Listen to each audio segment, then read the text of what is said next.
దయ్యపు కార్యాలను గెలిచిన రక్తం ఎడతెగకుండగా మనము స్మరణ చేయుదం. దయ్యపు కార్యాలను గెలిచిన రక్తం ఎడతెగకుండగా మనము స్మరణ చేయుదం.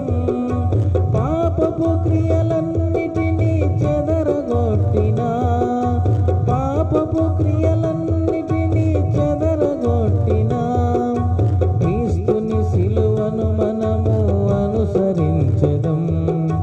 క్రీస్తుని సిలువను మనము అనుసరించెదం. ఎగురుచున్నది విజయ పతాక